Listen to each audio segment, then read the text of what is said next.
បងរំខានអូនព្រោះតែបងនេះគ្មានគ្រប់យ៉ាងឲ្យអូនដូចគេម្នាក់នោះអូនទៅចោលបានដឹងច្បាស់លាក់ផ្លាំងមានថ្មីហើ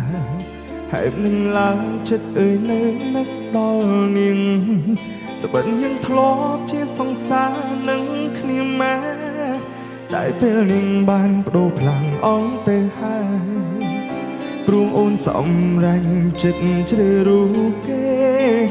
បងគ្មានទៀតទេនៅក្នុងបេះដូងបងក៏តាមចិត្តអូនទាំងធ្លាទ្រូងឲ្យតែស្ងួនអូនពិតជាបានក្តីសុខជីវិតអូនរួងបានសុខហើយតែកុំឲ្យដឹងឡើយថាអូនទឹកភ្នែកបើប្រុសនោះធ្វើបាបចិត្តងងមិនជប់ចាប់ពុនពេបងនឹងគេច្បាំងជាមានរឿងធំអូជីវិតបងអូនកុំខ្វល់ឡើយសូមតែត្រាញត្រាយអូនរស់បានសុខទៅជីវិតបរងម្នាក់នេះឈឺចាំមិនស្លាប់ទេទៅបងរស់ព្រោះនៅចាំមើលអូន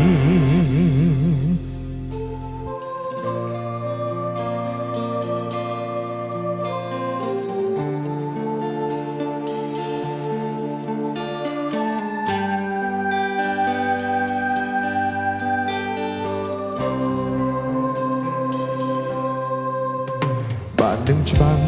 លាក់ផ្លាំងមានថ្មីហើយនឹងឡើងចិត្តអើយនៅនឹកដល់នាងត្បិតយើងធ្លាប់ជាសង្សារនឹងគ្នាម៉ែតែពេលនាងបានបដូរផ្លាំងអងទៅហើយព្រោះអូនសម្រេចចិត្តជ្រើសរូបគេបងគ្មានទៀតទេនៅក្នុងបេះដូងបងក៏តាមចិត្តអូនទាំងធ្លាទ្រូងឲ្យតែស្ងួនអូនពិតជាបានក្តីសុខជីវិតអូនរួងបានសុខហើយតែកុំឲ្យដឹងឡើយថាអូនទឹកភ្នែកបើប្រុសនោះធ្វើបាបចិត្តងងមិនជប់ចាប់ពុនពេបងនឹងគេច្បាំងជាមានរឿងធំអូជីវិតបងអូនកុំខ្វល់ឡើយសូមតែត្រាញត្រាយអូនរស់បានសុខទៅជីវិតបរងម្នាក់នេះឈឺចាំមិនស្លាប់ទេទៅបងរស់ព្រោះនៅចាំមើលអូនជីវិតអូនរួងបានសុខហើយតែកុំឲ្យដឹងឡើយថាអូនទឹកភ្នែកបើប្រុសនោះធ្វើបាបចិត្តងងមិនជប់ចាប់ពុនពេ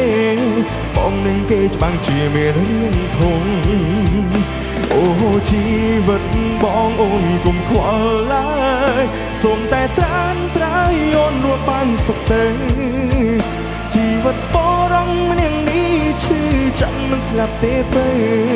បងរស់ព្រោះនៅចាំមើលអូបើគេធ្វើឲ្យឈឺចាំប្រញាប់ប្រាប់បងណាស្ងួនបងនឹងចាំអូនរៀងរហូត